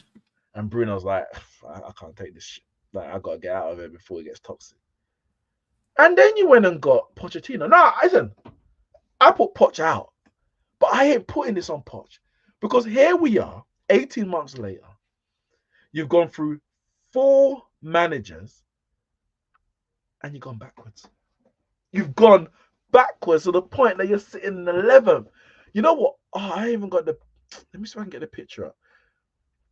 The record, if I can't get it up, I'll just read it out. The record that Pochettino has, actually, I'm gonna get it, is comparable rather to that of Graham Potter. So the man spent $1 billion and in between maybe a 500 million for a sideways step. He's literally just spending money to go nowhere, to move sideways. It's embarrassing. It's arguably, I can't guarantee, I can't say for sure, but it's arguably the worst project I've seen in Premier League history. It might be 23 games. This was Graham Potter last season. 23 games in the league, 10th position, 32 points, got sacked. Poch, 23 games, 31 points, 11th. So you're talking 1 point difference. 1 point difference, 1 place difference. But what's changed? The managers changed. The players have changed. Well, some of them, not all of them. Some of them the same players. But it's the ownership. The ownership is the same. Now, yeah, he's made some changes in the board and all that. But the direction that he has set this club in is destined for failure. You can't have a squad, a 25-man squad with 23 boys, Sterling, Thiago Silva, and you say, go ahead. That's my experience. You go ahead and win something. You go ahead and be competitive. You got all these youngsters. Some of them who've never played in the Premier League before. Some of them never played in England before. Probably can't speak a lick of English, some of them. And you're expecting them to put together a round of competitive games? You're expecting them, because Pochettino was able to manage a young team with Spurs. Well, yeah, we can just replicate that over here and he can do this. There's more to it than just buying players and getting managers and putting them on the pitch and saying, go ahead. I'm 100% agree with you, Carl. Todd Bowley's at fault. And should Poch be sacked? I mean, in the end, it's always the manager who pays because the owner has to sell the club or get rid of 25 players. And those are always harder to do than getting rid of one man and getting someone else in. But I don't think them getting rid of Pochettino and getting someone else in is going to fix their problems. They need a much more cohesive and a much more strategic project than whatever mess he's decided to put them in. Because whatever it is, it ain't working. And now you're getting people like, as Junior says here, Bella Silva, Thiago Silva's wife, who's on Twitter talking about we need a change before it's too late. There's discontent in the dressing room. There's discontent in the fan base. I'm sure there's discontent at the boardroom level. Some of them on the boards are probably saying get rid of Poch. half of them probably say no, keep him. He's the right man. If we get rid of him, who do we get? I say it couldn't happen to a better fan base because they're so arrogant. They really thought, yeah, one from Roman to Todd, now it's gonna change. They gas up all their players. I'm guilty of it as well. Don't get it twisted. And I get my corn when it comes. But they're gonna have to hold this one. They're gonna have to hold this one. Genius says, have hope my bro is going through it. Yeah, man. I tuned in. I tuned into. I watched his reaction to the 4-2 loss to Wolves, and then I was watching the stream back because I didn't watch it live. The Hangouts, boy, they were cooking him. They were cooking. They were bringing receipts when man was gassing up a Badia Shield and all them for beating Luton. And then here we are, all these months later. Yeah, cook him, yes. Cook them all. Wish Javan was here as well. Cook him as well. Put him on the frying pan. Listen, Chelsea 11th. And you know what? We did our review in January. And I think all bar Ramon said Chelsea have more chance of finishing in the top 4 or top 5 or finishing above anyway. Who's more likely to finish higher? Man United or Chelsea, and including myself. And I think at that point, I think Chelsea were 1 point behind Man United or close in. And at one point, they got to 1 point behind at one stage. But as Ramon said at the time, like, look at the run. They've been playing some hella easy games, and they got some tough games around the corner. Well, all it took was Wolves for that bubble to burst. Actually, well, Liverpool, they battered by Liverpool.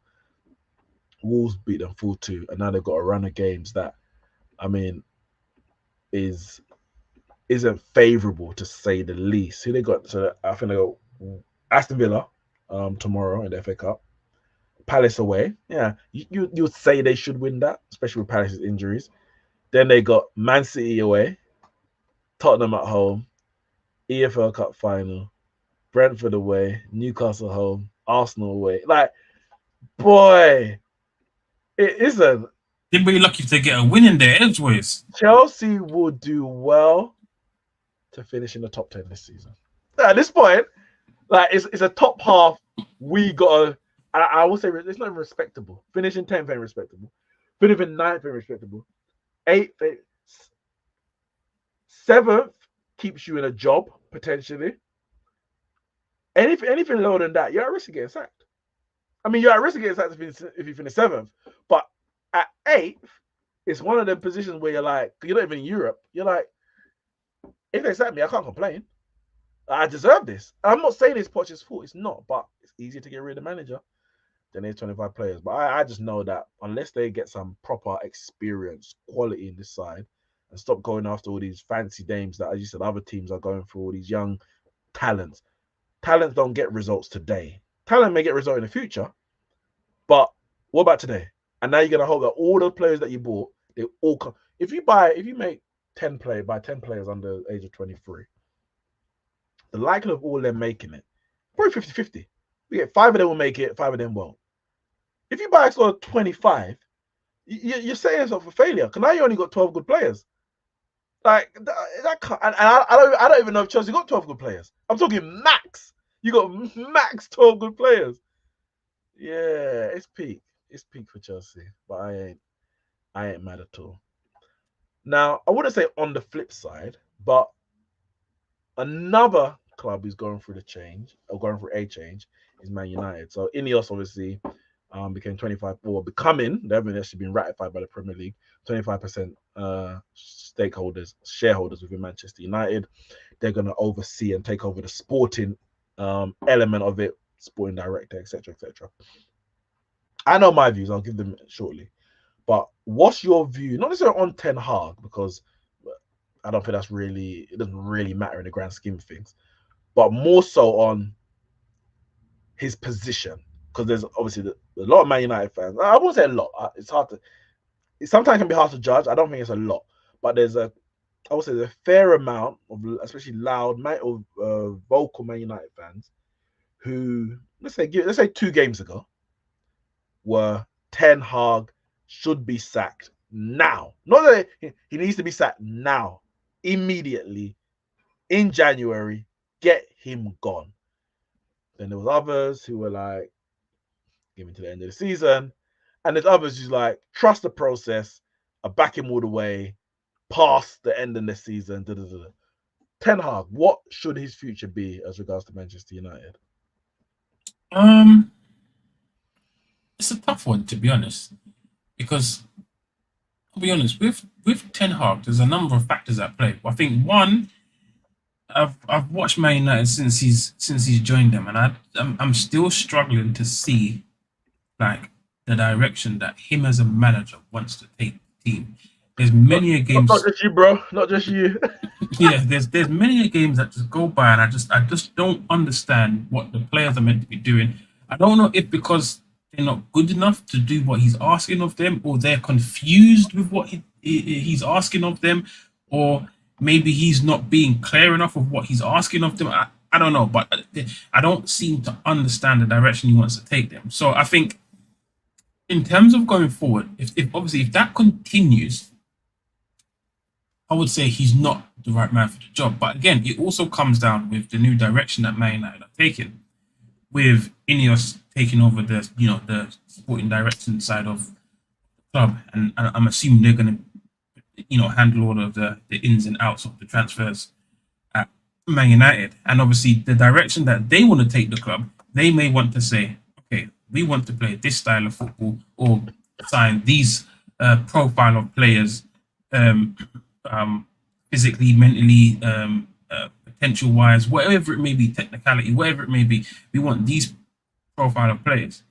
And then they will go to Ten Hag. Can you manage these profile of players? Can you play in this style of football? Because we're going to look to bring in players that can play this kind of football, take the club in this direction, and sit down and have a discussion with him. And obviously, if he agrees with it and says, I ain't got no problem with that, I can manage that, you give him a chance, because then at least if he's getting players that are being signed under a certain category, a certain profile, at least now, surely even he can play a certain style of football. You can see a direction that he wants to take Man United, because the profile of players will be the same. Mm.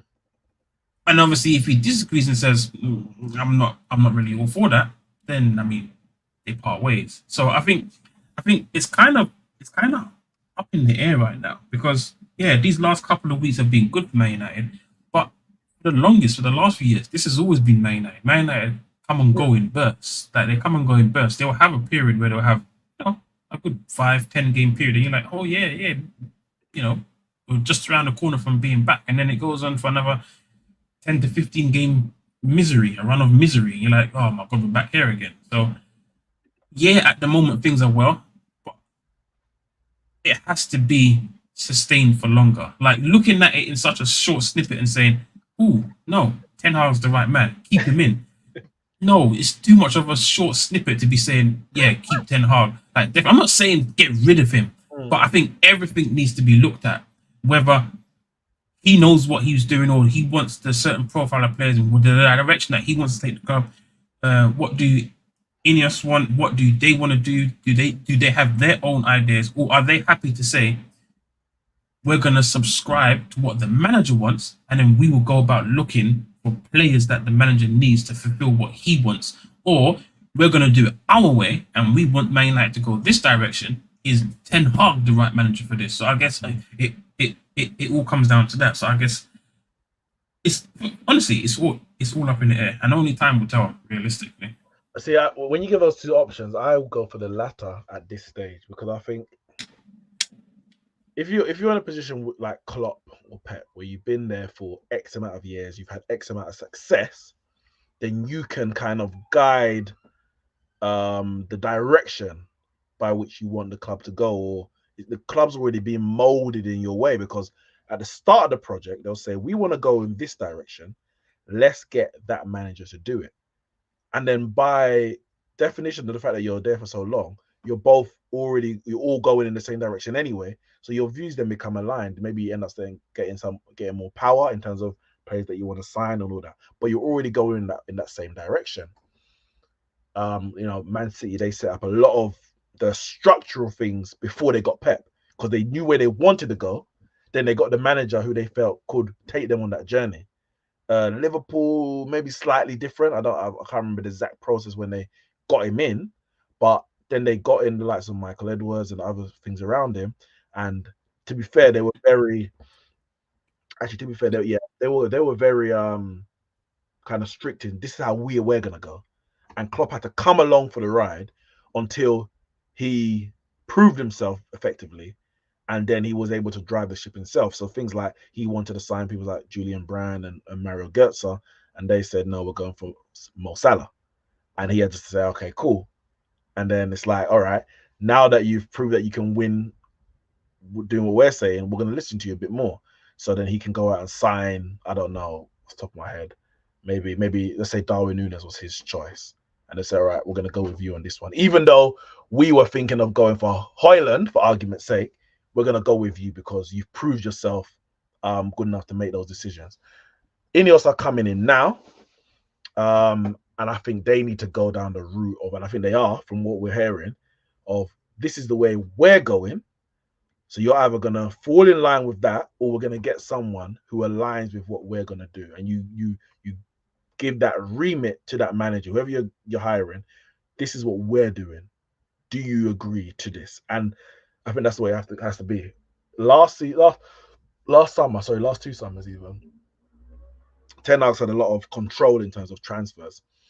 And I'm not against managers having control, but again, it's about, well, have you proved that you can be trusted with transfers? You're not you're a manager, you're a coach, whatever, but you're not a scout. You're not you've only been at Man United for a year. You're not, granted Ten Hag does have some experience as a sporting director. I think he's a technical director or director of football, something like that. That's not your speciality. There's a reason why it's a specialized role. So you want those people to do those jobs. And Ten Hag has been given the freedom to make a lot of transfers. And I would say at best, you're talking 50-50 at best.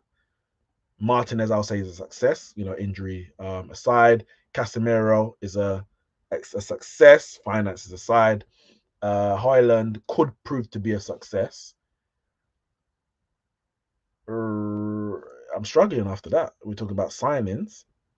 I'm struggling after that. Onana, failure. Mount, failure. Granted, he's been injured, but he ain't done nothing. He didn't do anything before. He ain't done anything since he come. Failure. Anthony, failure. Malacia, I mean, nothing worth talking about 12 million, whatever it is. That's on the top of my head. Oh, Amrabat, failure. Granted, it's a loan. Yeah, we don't know with Mount, but he ain't succeeded. He can't say Mount succeeded because he ain't done anything. He's been injured. He ain't done anything. So we're talking 50-50 at very best.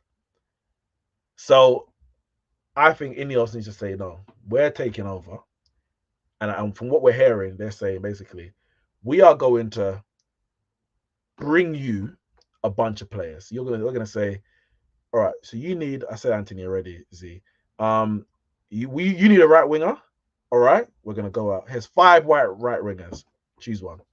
So you have the final say, but it's from the pool that we say is suited to the direction the club wants to go in, as opposed to Ten Hag going to Joe Glazer and saying, at all costs, get me Anthony because I've worked with him.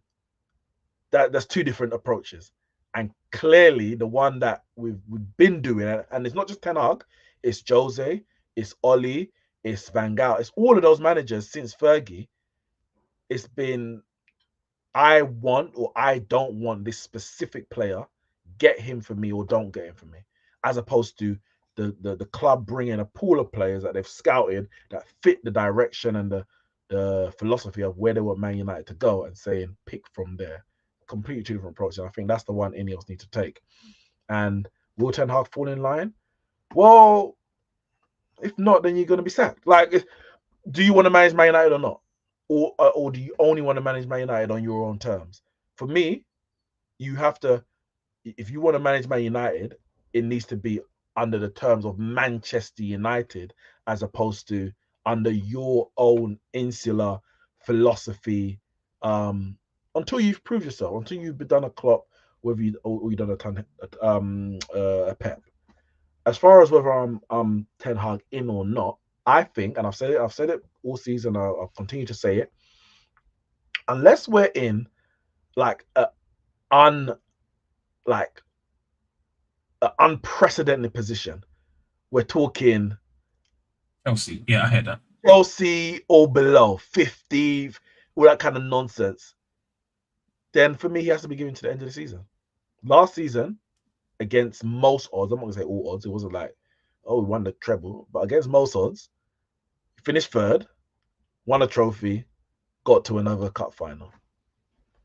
You have to give man another season. Like, if that's not enough to just give him, I'm not saying give him a contract extension.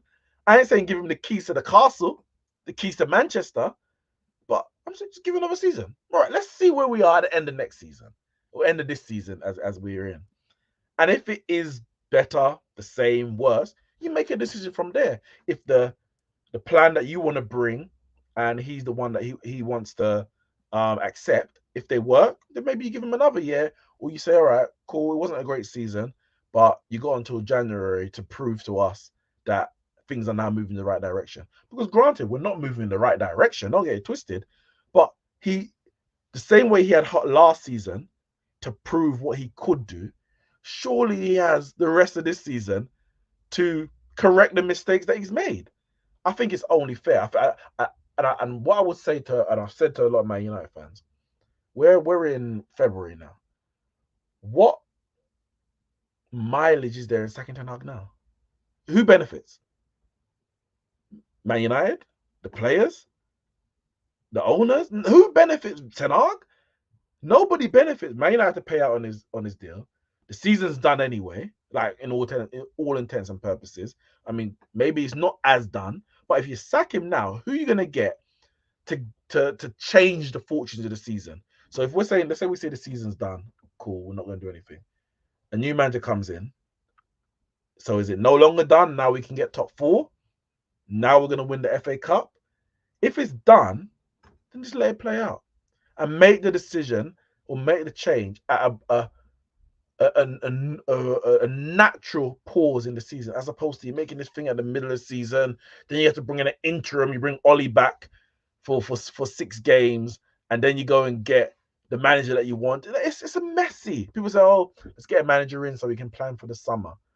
No, but we're moving away from the manager planning for the summer.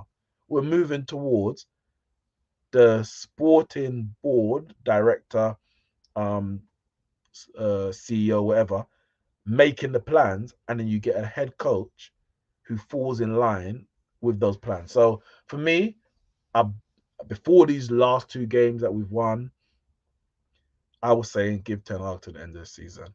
I'm not here to fight for him. If he gets sacked, you say, you know what, fair enough. You kind of deserved it. It's been terrible. But I don't think there's any benefit for us second Ten Hag now. So yeah, for me, give him to the end of the season and see where the line lies from there. Z Goal says, I would have took Poch. I think he would have done a decent job at United. Like Chelsea, it's bigger than the manager. Poch has gone to Chelsea, and have you changed your opinion on him? If you have, then, well, he wouldn't have done a good job at Man United. If you haven't, then it goes to show that it's more than getting the right manager. You need to have all the structure and all the projects in place. So either way you look at it, Poch would have done no different at Man United than he's doing at Chelsea. Arguably, he would have done worse, but who knows? Who knows? As I said, a lot of change in football, a lot of things happening. But as a lot of things happen, some things don't happen, and that's theory of his best usage. I mean, I do like my boxing. But boy, it's frustrating at times. It is frustrating as hell. So we had this fight lined up. Sorry, I was reading. Sammy says, give it to Rio to the end of the season. Sierra Media, he says, Arteta out. And Zigo says, 100% as a benefit second Ten Hag. Other managers can do better with the resources Ten Hag has. He spent 400 million on his own players and can't get a tune out of them. So if we get rid of Ten Hag now, we're going to win the title. Like, what are we gonna do at this stage of the season? What are we gonna do? That's what I want to know. New manager comes in, who's better than Ten Hag. How does the season end up? You just let me know, Z. How does the season end with a better manager? And who is that manager, by the way? Just let me know as well in the comments. But yeah, Fury versus Usyk. That fight was supposed to be happening this weekend. It's supposed to be happening this weekend for the undisputed heavyweight championship of the world. It would have been the first unified champion since Lennox Lewis. No, yes, wait. Vladimir didn't unify it, did they? Because his brother had one. You were correct. It's Lennox Lewis. Yes, it's Lennox Lewis. And we were like, yes, this is the moment, finally, after all these years of Wilder and Joshua and Fury and just ducking and diving and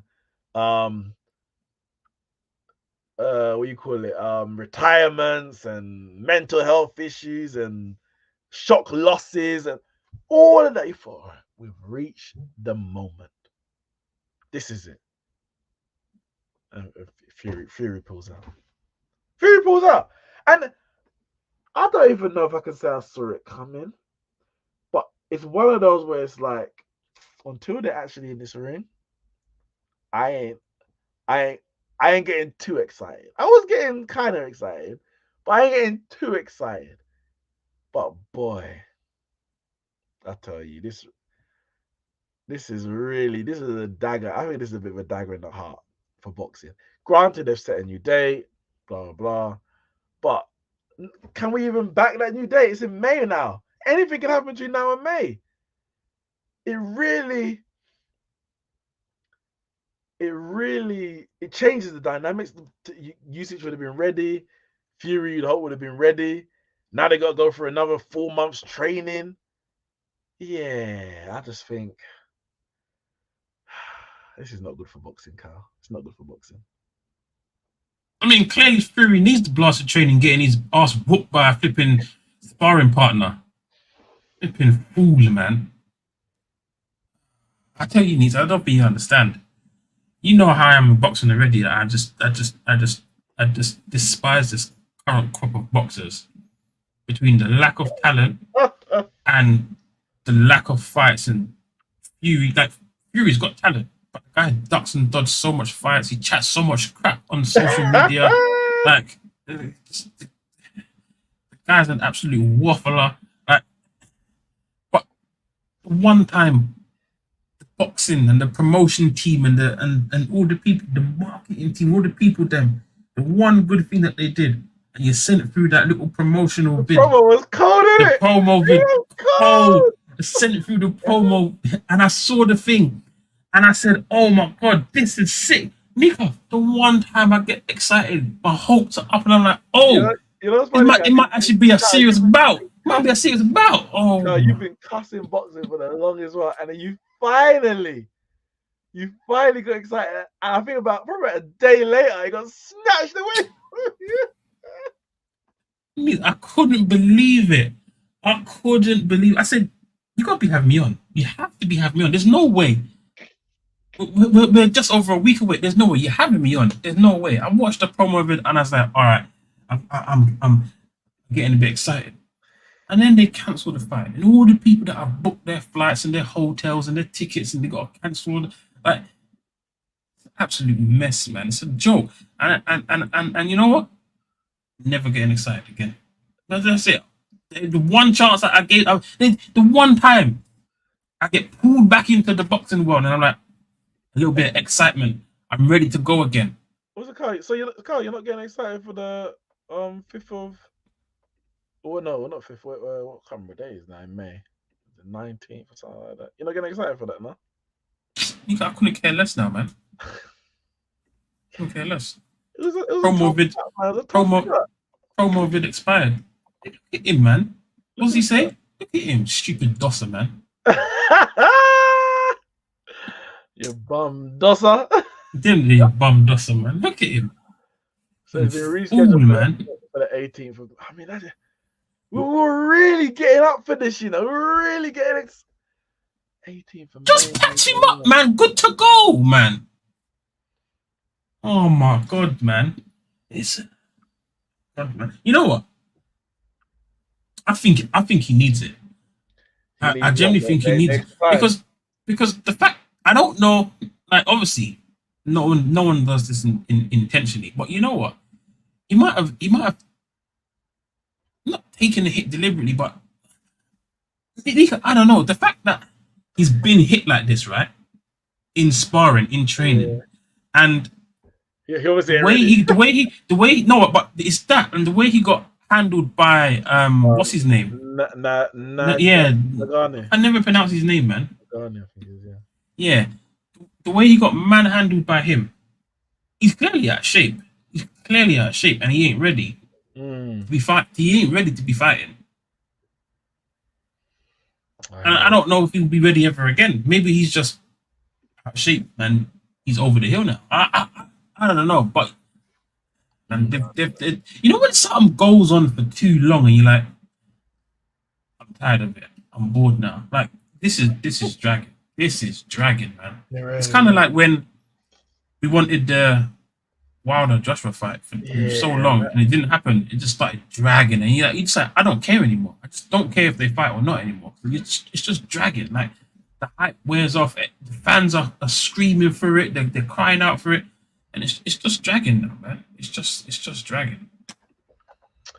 yeah, it's a shame, big shame. I was looking forward. Everyone was looking forward to that unified, and we knew obviously it'll be two fights because whoever loses gets a rematch. Yeah. Two guaranteed fights, and one. I mean, as long as there was a winner in the first fight, then by the end of the two fights, you're gonna have a unified champion. Um, No, but it wasn't going to work like that, right? Because of the other belt, the mandatory. What was it oh again? yeah, we've got a unity. We end up with unity. Unified champion, and then it would have been split immediately. Not immediately, but pretty Yeah, much because they will go for the rematch. Where I think it's the WBC. No, not WBC. Might be the IBF. WBO. No, I think it's the IBF. Can't remember exactly, but Oh, they not near, not one of the two ones, not one of the two main ones, WBC or WBA. Definitely not the other one. Anyway, it was IBF. They want that mandatory fight to happen, but it's like this is the annoying thing about boxing. All these too many individual um what's the word like federations who are thinking about their own self rather than the sport. Because why would you do that? Why would you say, all right, we're gonna take that one belt away so they can fight some bum dosser for a mandatory fight? No, yeah. let them fight, finish their rematch, and then you WBA, WBC, you then line up. All right, you got to fight. Boom for the IBF, boom for the WBA, boom for the WBC, and then when you've done your mandatories, then you can go create another super fight after that. Why would you do anything other than that? For whose benefit? That's one of the big issues with boxing. Too much politics, too much kind of like self-centered nature of I guess capitalism. Really, everyone wants to make their dollar, um, and whether it be individuals or like the bigger or promoters or corporations. You can't get excited. We're supposed to be getting Wilder and Fury. I mean, not Wilder Fury, Wilder Joshua, but then Wilder got bucks up by Joseph Parker. So that one's down the pan. I mean, it can still happen, but for every fight that happens that you don't win, or for every day that passes and you get that bit older, that fight becomes less and less attractive. Like right now, there's nothing on that fight. Like for Joshua to take that fight is too much risk. You got nothing to okay, not nothing. If you win it, it does. It's a not generation, man. I'll beat Wilder. I can say that. And people then look at it and say, oh, well, yeah, he wasn't the same guy, but you beat Wilder. That was one of the best of the generation, and it might be an epic knockout the way that the two of them fight. But if you win, it's just a win. Like there's no belt. Might get decent money for it, but there's no belt. If you lose, you're done. You're finished. There's too much jeopardy. For Wilder, on the other hand, like that is win-win. Like he can't lose that. But if he loses, well, he's already finished. He lost to Joseph Parker already, and he's gonna make a hell lot of money. And if he wins, then it's like, all right, maybe he's back now. Like, so that fight probably ain't gonna happen. What are we gonna have? Joshua fighting Dylan White again? Like, I know. I think Joshua's, if I'm correct, Joshua got a fight against Ngannou coming up. Joshua Ngannou. I want, isn't it? When is that fight? What's the date? Anthony Joshua versus Francis Ngannou is on the 8th of March. So it's not far away. I think it's in Saudi again, as it is, but Friday, 8th of March. See that? Imagine you had the Fury Wilder. Oh, sorry, Fury usage next week. Month later, Joshua Ngannou, the guy who beat Fury, get a rematch of Fury usage, and then boom, Joshua fights the winner. Or Joshua Wilder and the winner fight Wilder fights, or the winner fights that the winner. Like everything can be lined up if people actually want to have fights. But people that are more interested in, or let's see how much money I can eke out of this before the public get bored. And us fool keep coming back for more. Here we are, down bad, begging the boxing people to put together a fight for us. Like they have got us by the balls, man. It is, yeah, it's a bad time for boxing right now. Bad time for boxing. But once that ring goes, once that bell goes, I forget all of that for about for 20, I don't know, 36 minutes, whatever, depending on how long it takes. But yeah, listen, as I said, it's all change, all up in the air in the world of sport. Hamilton, Klopp, Poch, Ten Hag, and maybe one day we'll have a unified champion. One more time. Kyle, any last words? Don't forget to buy your Ferrari merch 2025. Get them Ferrari overalls, Ferrari cap. Does it say Number 44 on the back? Let's there go, we baby. Go. All right, I need that, and it has to be 44. It's got to be 44 on the back. Team Lewis.